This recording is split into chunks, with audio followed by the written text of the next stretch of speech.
Hello dear students, आपका स्वागत है एक बार फिर से हमारे चैनल पे।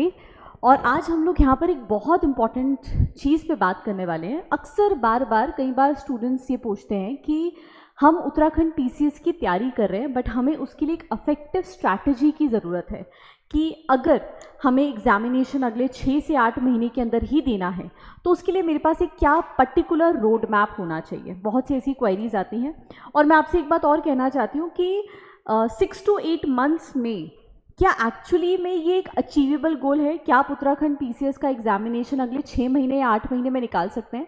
देखिए, ये सब चीज़ें डिटरमाइन करती हैं आपकी डिटर्मिनेशन के ऊपर, आपकी कंसिस्टेंसी के ऊपर। अगर आप फोकस्ड हैं, अगर आपके दिमाग में एक क्लियर कट अप्रोच है कि मेरे पास ज़्यादा लंबा समय नहीं है, जो भी नेक्स्ट नोटिफिकेशन आ रही है मुझे इसी एग्ज़ाम को क्रैक करना है, तो डेफिनेटली आप एग्ज़ाम क्रैक कर सकते हैं। लेकिन हाँ, ये बात ध्यान रखिए कि आपको एक डेडिकेटेड तरीके से कंसिस्टेंटली डिसिप्लिन के साथ तैयारी करनी पड़ेगी। और आज इस वीडियो में हम लोग उसी चीज़ के बारे में बात करने वाले हैं कि 2026 में अगर आप उत्तराखंड पीसीएस को टारगेट कर रहे हैं तो इसकी कंप्लीट प्रिपरेशन आपको किस तरीके से करनी चाहिए। आपका प्रीलिम्स पे, मेंस पे, इंटरव्यू पे किस तरीके से आपको अपना फोकस रखना चाहिए, एक कंप्लीट स्ट्रैटेजी, उसके बारे में हम लोग यहाँ पे डिस्कस करेंगे। तो मैंने इस वीडियो को कुछ अलग अलग मॉड्यूल्स में डिवाइड करा है, कुछ अलग अलग फेजेस में डिवाइड करा है, जिससे आपके लिए उस चीज़ को समझना भी आसान हो जाए और साथ ही साथ ये बात भी आपके लिए क्लियर हो पाए कि अगर आप स्टेप बाय स्टेप बढ़ेंगे तो आपकी अप्रोच क्लियर हो सके। आप जैसे जैसे स्टेप बाय स्टेप बढ़ेंगे आपको अपनी ग्रोथ दिखेगी, आपका कॉन्फिडेंस बूस्ट होगा। वो चीज़ बहुत ज़्यादा इंपॉर्टेंट है। किसी भी एग्ज़ाम को क्रैक करने के लिए, कॉम्पिटिटिव एग्ज़ाम में आपको एक बात ध्यान रखनी है कि आपका कॉन्फिडेंस बहुत इंपॉर्टेंट है। कॉन्फिडेंस ज़रूरी है, जो आता है जब हम लोग पढ़ाई करते हैं, है ना, ओवर कॉन्फिडेंस नहीं। जब हम पढ़ते हैं, जब हम मेहनत करते हैं, जब हम टेस्ट लिखते हैं, हम इवैल्यूएशंस करवाते हैं, तो हमारे अंदर उस चीज़ को लेकर कॉन्फिडेंस आता है और उसी चीज़ के ऊपर ही आपको फोकस करना है मेजरली। ठीक है, चलिए तो शुरू करते हैं आज इस वीडियो को। देखिए, सबसे पहले मैंने यहाँ पर बात करी है आपसे फर्स्ट फेज़ के बारे में। जब आप शुरू करते हैं, अब यहाँ पे 2 किस्म के बच्चे होंगे। एक वो स्टूडेंट जिन्होंने पहले से तैयारी करी है और वो अभी रिवीजन मोड में है, या फिर कच्चा पक्का ही तैयार हुआ है, थोड़ा पढ़ा है थोड़ा नहीं पढ़ा है। तो एक तो कैटेगरी उनके लिए हो गई, ठीक है ना। और एक दूसरी कैटेगरी का स्टूडेंट है जो बिल्कुल ही फ्रेशर है। मैं उन बच्चों की बात नहीं कर रही हूँ जो ऑलरेडी बहुत अच्छे से वेल थरली प्रिपेयर्ड हैं। उनके लिए ये वीडियो नहीं है, क्योंकि उनको तो पता ही है कि उनको तैयारी कैसे करनी है। ये वीडियो उनके लिए है जिन लोगों को पता है कि हम प्रिपरेशन तो करना चाहते हैं लेकिन अभी थरली प्रिपेयर्ड नहीं है, या मुझे एक सही डायरेक्शन नहीं मिल रही है, मुझे सही मेंटरशिप नहीं मिल रही है। ये वीडियो हम उनके लिए बना रहे हैं। तो सबसे पहली चीज़, फाउंडेशन। शुरुआत में सबसे पहले फंडामेंटली आप फोकस करिए अपनी फाउंडेशन को स्ट्रॉन्ग रखने में। आपका गोल जो है वो ये होना चाहिए कि मुझे अपने बेसिक्स को स्ट्रॉन्ग करना है, ठीक है ना। आप तेज़ी मत पकड़िए कि मैं जल्दी जल्दी अपना सिलेबस कंप्लीट कर लूँ। उससे होगा क्या, कहने के लिए तो आप चेक बॉक्स टिक कर देंगे कि मैंने सब्जेक्ट्स क्लियर कर लिए हैं, लेकिन अगर आपका रिवीजन नहीं होगा, अगर आप कॉन्सेप्ट्स को नहीं समझेंगे, तो फिर उसकी वजह से आपका एग्जामिनेशन को क्लियर करने में डिले ही आएगा और कुछ नहीं। तो सबसे पहले आपको अपने बेसिक्स को स्ट्रॉन्ग करना बहुत ज़्यादा ज़रूरी है, ठीक है ना। बेसिक स्ट्रॉन्ग करिए और सिलेबस को समझिए। उत्तराखंड पीसीएस का सिलेबस बहुत ही एग्जॉस्टिवली कमीशन ने दिया है। लाइन बाय लाइन उस चीज़ को समझिए कि क्या बताया गया है, ठीक है ना। उसको अच्छे से समझिए, डिकोड करिए, उसके हर एक पॉइंट को डिकोड करिए, अपने फंडामेंटल्स को स्ट्रॉन्ग करिए और पहले 3 महीनों में सिर्फ और सिर्फ अपने कॉन्सेप्ट्स को बिल्ड करने के ऊपर कोशिश करिए। मैं हमेशा एक बात अपने स्टूडेंट्स को भी यहाँ पर एक बात कहती हूँ कि आपको सबसे पहले अपनी फाउंडेशन को क्लियर करने के लिए आपको सबसे पहले ऐसे 4 सब्जेक्ट्स हैं जिन पे पहले फोकस करना ज़रूरी है। सबसे पहला सब्जेक्ट आपका हिस्ट्री आता है, उसके बाद ज्योग्राफी, देन इंडियन पॉलिटी और constitution, and then Indian economy. आपको सबसे पहले इन 4 सब्जेक्ट्स के ऊपर अपना कमांड बनाना है। इन 4 सब्जेक्ट्स के ऊपर। जब तक आपको ये 4 सब्जेक्ट ही समझ में नहीं आएंगे तो आपको बाकी चीज़ें समझ में कैसे आएंगी? ना ही आपको करंट अफेयर समझ में आएगा, ना ही आप समझ पाएंगे, आप इंटरलेट भी नहीं कर पाएंगे चीज़ों को। तो अपना सबसे पहला एक स्ट्रॉन्ग कमांड आपको इन 4 फंडामेंटल सब्जेक्ट्स पे बनाना है, फाउंडेशन इससे प्रिपेयर करनी है, ठीक है। तो सबसे पहले फर्स्ट 3 मंथ्स के अंदर आपका गोल होना चाहिए अपनी बेसिक अंडरस्टैंडिंग को अच्छा करना और साथ में अपने जो सिलेबस है उसको बहुत अच्छे तरीके से समझना।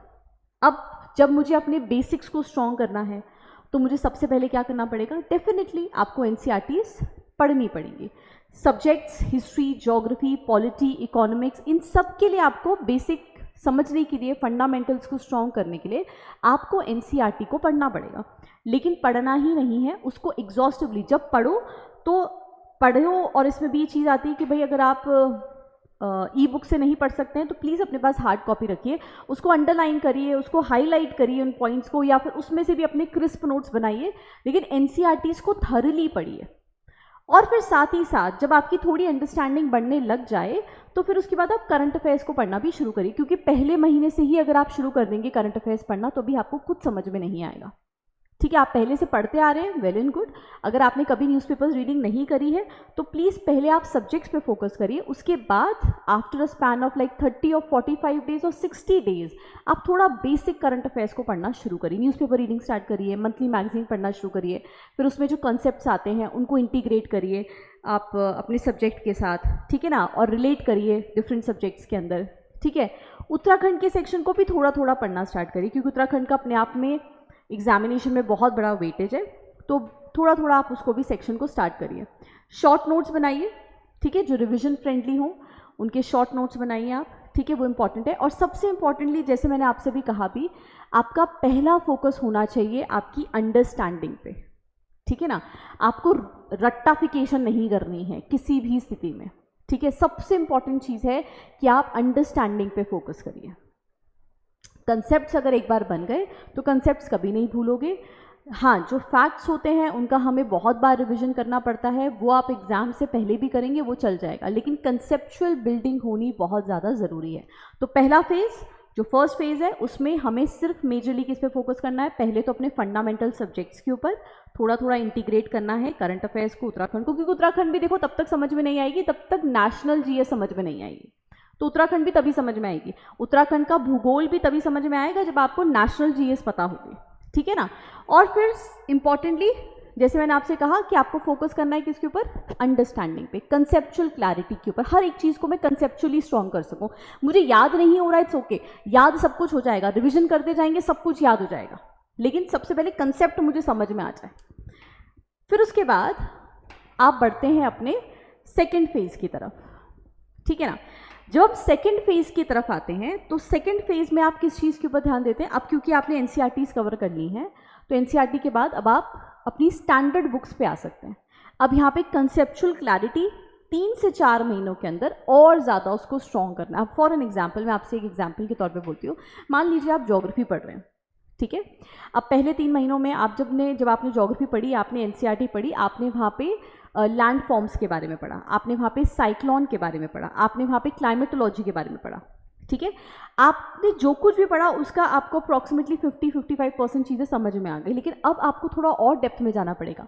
तो फेज़ 2 उसी के बारे में बात करता है कि अपने कोर सब्जेक्ट को और स्ट्रेंथन अप करना है आपको।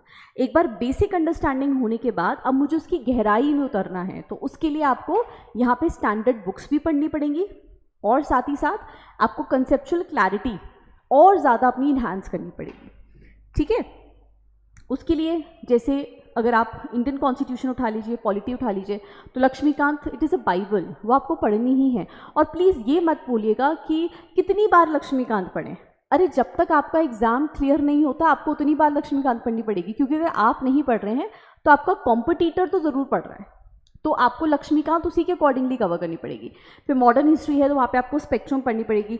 साथ ही साथ मैं आपसे ये भी कहूँगी कि इसमें आप बिपिन चंद्र भी ऐड कर लीजिए, ठीक है ना। पहले आप बिपिन चंद्र पढ़िए, उसके बाद फिर आप स्पेक्ट्रम पढ़िएगा, ठीक है। ज्योग्राफी है तो उसमें तो देखिए एनसीईआरटी ही अपने आप में काफ़ी सफिशिएंट होती है, ठीक है। और साथ में mapping, this is really very important, ठीक है।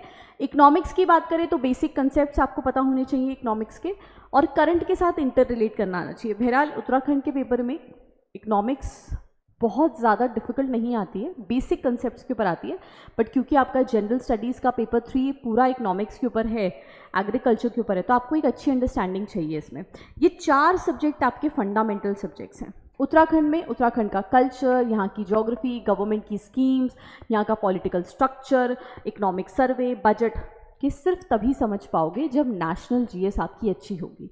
तो फेज़ 1 से जैसे ही आप फेज़ 2 में आएंगे, अपने नेशनल जीएस के सब्जेक्ट्स की कंसेप्चुअल क्लैरिटी को और डीपन अप, शार्प करने की कोशिश करनी है आपको, ठीक है। और अब इस समय तक आते आते फेज़ 2 में जब हमने पहला फेज़ कंप्लीट कर लिया है, तो फेज़ 2 में अब मैं प्रीवियस ईयर के क्वेश्चंस लगाना शुरू करूँगी, ठीक है ना। इसके लिए आप लोग पूर्वालोकन घटना चक्र ले लीजिए, हर सब्जेक्ट की आती है, और अगर आप इसमें उत्तराखंड के साथ बाकी एग्ज़ाम भी लिख रहे होंगे, जैसे यूपी पीसीएस वगैरह, एमपी पीसीएस वगैरह, तो वहाँ पर भी काम आएगी आपके, है ना। तो अब क्या करना है, चैप्टर वाइज, अब आपको चैप्टर वाइज यहाँ पर घटना चक्र जो है वो पढ़नी शुरू करनी है। जैसे ही मैंने इंडियन कॉन्स्टिट्यूशन में पॉलिटी में प्रियम्बल कंप्लीट करा, मैंने प्रियम्बल के क्वेश्चन सॉल्व कर लिए। जैसे ही मैंने ज्योग्राफी के अंदर सॉइल्स पढ़ा, मुझे सॉइल्स के क्वेश्चन सॉल्व कर लेने हैं। जैसे ही मैंने मॉडर्न हिस्ट्री के अंदर 1857 गांधी एरा पढ़ा, मुझे उसके क्वेश्चन सॉल्व करने हैं। आप क्योंकि जब पढ़ेंगे और साथ में क्वेश्चन सॉल्व करेंगे, उससे ज़्यादा क्लैरिटी आपको आ ही नहीं सकती। आप एक एज अ स्टूडेंट, आपका दिमाग खुद उस चीज़ पे फंक्शन करेगा, आप हर चीज़ पे रीज़न आउट करना शुरू करेंगे कि इससे क्या क्वेश्चन बन सकता है। आपको उस समय किसी टीचर की जरूरत नहीं पड़ेगी, उस समय आप खुद सोच पाएंगे कि अच्छा ठीक है, ये मैंने पढ़ा है, ये मेरा पर्टिकुलर सेक्शन है, इसमें से किस किस तरीके के क्वेश्चन बन सकते हैं। लेकिन उतनी मेहनत करनी पड़ेगी, उतना आपको डेडिकेटेडली पढ़ाई करनी पड़ेगी, ठीक है ना। तो सेकेंड फेज तक आते आते कंसेप्ट को डीप करना है, और साथ में ही उत्तराखंड को तो साथ में पढ़ना है, और प्रीवियस ईयर क्वेश्चन पे मेजरली फोकस करना है सेकेंड फेज में हमारे को, ठीक है। अब जैसे ही हमारे 6 महीने पूरे हो चुके हैं, आपका जो प्रीलिम्स ओरिएंटेड प्रिपरेशन है वो कंप्लीट हो जाती है। तो अब मैं इसमें एक चीज़ आपसे कहना चाहती हूँ, अब वो बच्चे जो इमीडिएट मान लीजिए कि 3-4 महीने में, क्योंकि अभी हमारे पास नोटिफिकेशन नहीं है, अगर एग्ज़ाम हो जाता है उतने बीच में, तो आपका प्रिलिमिनरी स्टेज तो क्लियर हो जाएगा, ठीक है ना। आपने उतना तो कंसेप्ट अपना पढ़ लिया। अब ये डिपेंड करता है कि आपने कितनी इंटेंसिटी, कितने फोकस और कितनी सच्चाई के साथ उसे करा है, ओके। इसके बाद फेज़ 3 जो 6 to 9 मंथ्स हैं, उसके अंदर आपको अपनी एक्यूरेसी, अपनी स्पीड, क्योंकि भाई हमें 2 घंटे के अंदर 150 क्वेश्चंस को सॉल्व भी करना है, तो अब उसके अकॉर्डिंगली आप अपनी एक्यूरेसी और स्पीड को भी यहाँ पर मैच करेंगे, ठीक है। यहाँ पर अब डेली बेसिस पे आप MCQ की प्रैक्टिस करिए, वीकली बेसिस पे कहीं पर भी आप जो आपको सही लगे वहाँ पर आप टेस्ट सीरीज ज्वाइन कर लीजिए, क्योंकि टेस्ट सीरीज से आपका एक एग्जैक्ट और राइट इवैल्यूएशन होता है। तो वीकली फुल लेंथ टेस्ट दीजिए। अगर आपको लगता है कि अभी मैं फुल लेंथ के लिए प्रिपेयर्ड नहीं हूँ तो कोई प्रॉब्लम नहीं है, सबसे पहले जिस भी कोचिंग सेंटर को आप ज्वाइन करते हैं उनको कहिए कि आपको सेक्शनल टेस्ट करवा दें। आप सेक्शनल टेस्ट करिए, सेक्शनल टेस्ट से जब आपकी परफॉर्मेंस इंक्रीज होने लग जाए तो फिर आप फुल लेंथ टेस्ट वहाँ पे देना शुरू कर दिए। और टेस्ट देते देते समझ में आ जाता है कि मैंने जो पढ़ा और जब मैं उसे इम्प्लीमेंट कर रहा हूँ तो there is a grey area, मेरी वीकनेस कहाँ पे है, तो अपने वीक एरियाज़ पे आप साथ में फोकस करिए, ठीक है। करंट अफेयर्स 1 साल के तो आपको पढ़ने ही है, और सबसे इम्पॉर्टेंट चीज़, एग्जामिनेशन को क्रैक करने का एक ही थंब रूल है, and that is revision. Preliminary stage से पहले, मेन से पहले आप जितना ज़्यादा रिवीजन करेंगे, जितना ज़्यादा एग्जॉस्टिवली रिवाइज करेंगे, मैं आपसे कह रही हूँ कि भले आप अपने सिलेबस का कम पोर्शन, कुछ पोर्शन छोड़ जाना, उसको छोड़ देना, लेकिन रिवीजन ज़रूर करना। इस चीज़ में मत रहना कि मुझे सिलेबस कंप्लीट करना है, क्योंकि देखो जनरल स्टडीज़ इतनी वास्ट है, समुद्र जैसी है, मतलब एक्चुअली में एग्जॉस्टिव है कि कहीं ना कहीं से कुछ तो क्वेश्चन ऐसा रहेगा ही रहेगा जो आपको नहीं आने वाला, ठीक है ना। बाउंसर होगा ही होगा वो आपके लिए। तो जितना पढ़ा है वो इतना स्ट्रॉन्ग होना चाहिए कि उसमें से मेरे कोई क्वेश्चंस गलत ना हो, और वो ऐसा ना हो कि मैं ना अटेम्प्ट कर पाऊँ, ठीक है ना। तो जो भी आपके स्ट्रॉन्ग एरियाज हैं उनको और स्ट्रॉन्ग करिए, और जो बिल्कुल आपको ऐसा लगता है कि मेरा किसी सब्जेक्ट में इंटरेस्ट नहीं है उसको एटलीस्ट एवरेज करिए और रिविजन करिए। बिना रिविजन के गाड़ी आगे नहीं बढ़ पाएगी, बिना रिविजन के एक भी स्टेज क्लियर करना पॉसिबल नहीं है। तो revision is the most important की, ठीक है। तो 6 to 9 मंथ्स जो आपके पास रहते हैं, जो अब ये उन बच्चों के लिए हो गया जो 1 साल का पूरा प्लान कर रहे हैं, ठीक है ना। उनको अब एक्यूरेसी और स्पीड पे ध्यान रखना है अपनी, कि अब मैं धीरे धीरे करके अपनी एफिशिएंसी को यहाँ पर इंक्रीज करना शुरू कर दूँ। ठीक है, अब आते हैं हम फेज 4 पे। अब आपने प्रिलिमिनरी स्टेज पढ़ लिया, आपने प्रीवियस ईयर के क्वेश्चंस सॉल्व कर लिए, आपने डेली बेसिस पे एमसीक्यू सॉल्व करने शुरू कर दिए, आपने करंट अफेयर्स पढ़ना शुरू कर दिया, आपका पिक आ गया करंट अफेयर्स को लेकर। अब हम आते हैं मेंस के ऊपर। अब मेंस की स्ट्रैटेजी, वैसे तो हम लोग अपने क्लासरूम प्रोग्राम में भी यही सजेस्ट करते हैं कि आपकी मेंस की जो प्रिपरेशन है वो प्रीलिम्स के बाद नहीं होती है। ठीक है, आपको मेंस की तैयारी प्रीलिम्स के साथ ही शुरू करनी है, वो पैरेलली ही शुरू होती है। कैसे? जैसे आपने कोई भी एक टॉपिक पढ़ा है, उसके ऊपर आप छोटे छोटे आंसर्स लिखना शुरू कर दीजिए, 150 वर्ड्स में, 250 वर्ड्स में आप अपने आंसर्स लिखना शुरू कर दीजिए। दैट इज़ इंपॉर्टेंट, उससे ही आपको पता चल पाएगा। अगर आपको लगता है कि मेरी अभी इतनी कैपेसिटी नहीं हुई है कि मैं 150 टू 450 वर्ड्स में लिख पाऊँ, राइट स्मॉल आंसर्स 50 वर्ड्स में लिखिए, 100 वर्ड्स में लिखिए। फिर धीरे धीरे करके जो आपका नॉलेज बेस बनेगा, आप सब्जेक्ट्स में इंटीग्रेशन कर पाएंगे, करंट को इंटीग्रेट कर पाएंगे, तो फिर आप फुल लेंथ के आंसर्स लिखना शुरू करिए। बट ये प्रिपरेशन पैरेलली करनी है, प्रीलिम्स के बाद नहीं करनी है कि प्रीलिम्स का रिजल्ट आएगा उसके बाद शुरू करेंगे, तब तक देखिए लेट हो जाएगा।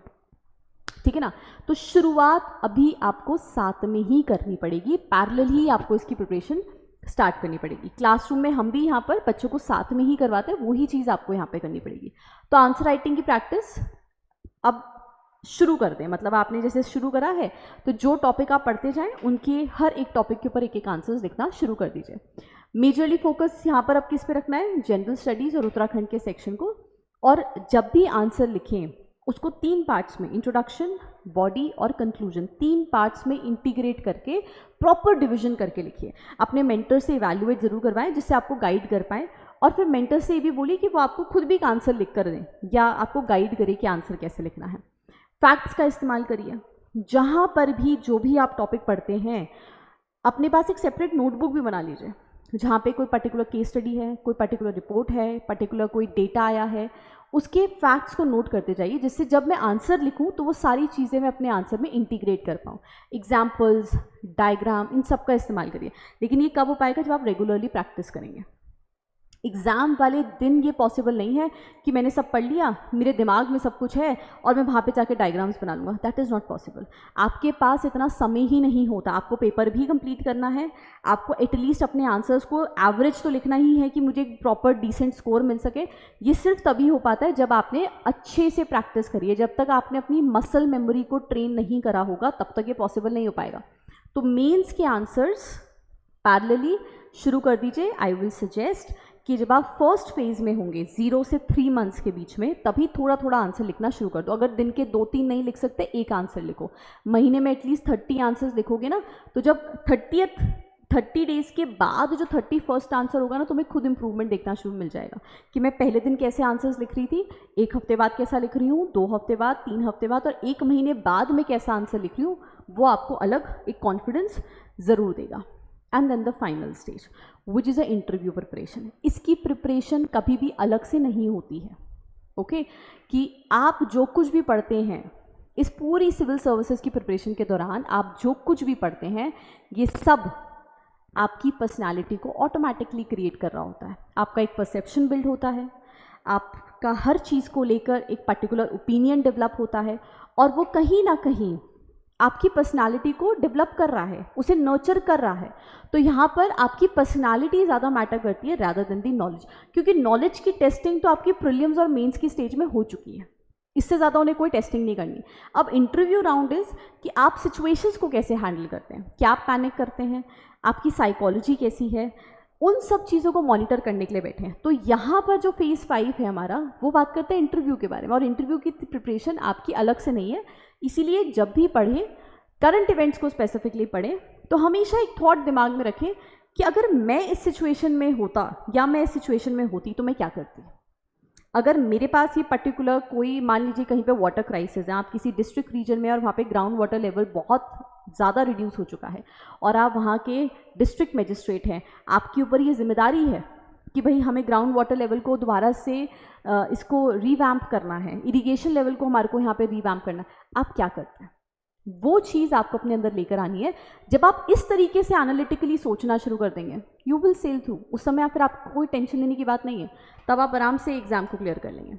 ठीक है, जब हो जाए एग्जामिनेशन अच्छे से, आपका मेंस हो जाए, तो अच्छे से मॉक इंटरव्यूज़ दीजिए। ठीक है, करंट अफेयर्स के साथ तब भी अपडेटेड रहिए और अपने कम्युनिकेशन को और ज़्यादा बेहतर बनाना चाहिए। तो ये तो देखिए हो गया आपका पूरा का पूरा फेज़ की बात। ठीक है ना, कि आप एज अ बिगनर या एज अ पर्सन जो बहुत अभी कंफ्यूज्ड है, थोड़ा पढ़ा है थोड़ा नहीं पढ़ा है, रूटीन नहीं है, कैसे पढ़े, उसको अगर समझना है तो वही तरीके से समझ सकता है। अब मैं यहाँ पे एडिशनली आपके लिए एक और चीज़ लेकर आई हूँ, आपको थोड़ा सा और सिंप्लीफाई करने के लिए, प्रिपरेशन के लिए, कि अब कई बार स्टूडेंट ये भी पूछते हैं कि हमें दिन के कितने आवर्स हैं जो डिवोट करने चाहिए। First and the foremost thing, number of hours से आपकी प्रिपरेशन की क्वालिटी डिटरमाइन नहीं होती है। आप दिन के 6 घंटे पढ़िए, आप दिन के 10 घंटे पढ़िए, लेकिन आप कितना फोकस्ड होकर पढ़ रहे हैं, आप कितना चीज़ों को रिटेन कर पा रहे हैं, वो डिटरमाइन करता है। वो सबसे इंपॉर्टेंट चीज़ है। तो 6 से 8 घंटे अगर आप ऑन एन एवरेज दे पाते हैं तो 2 घंटे आप अपने कोर सब्जेक्ट को दीजिए, 2 घंटे आप उत्तराखंड स्पेसिफिक को दीजिए, 1 आवर रेगुलरली करंट अफेयर्स पे पढ़िए, 2 घंटे एमसीक्यूज और आंसर राइटिंग की प्रैक्टिस करिए, और रिविजन इज़ द मस्ट। सबसे ज़्यादा अगर कहीं पर कोई स्टूडेंट कॉम्प्रोमाइज़ करता है, that is a revision part, जो नहीं करना चाहिए। मैं आपसे कहूँगी आप किसी पे भी कॉम्प्रोमाइज़ कर लो। कोई एक ऐसा दिन आ गया जब आपको बिल्कुल टाइम ही नहीं है कि मैं नहीं पढ़ पा रहा हूँ, आप कुछ मत पढ़िए, कुछ नया मत पढ़ो, इस पर कॉम्प्रोमाइज़ मत करो। रिविजन करना ही करना है। अपने पास नोट्स को इतना हैंडी कर लो कि अगर मैं ट्रैवल भी कर रही हूँ तो मेरे फ़ोन में मेरे पास डिजिटल नोट्स होने चाहिए कि रिवीजन तो मुझे करना ही करना है। जब तक वो वाला जज्बा नहीं आएगा ना, जब तक वो जुनून नहीं आएगा, तब तक एग्ज़ाम नहीं निकलेगा। वो जुनून लाना पड़ेगा आपको।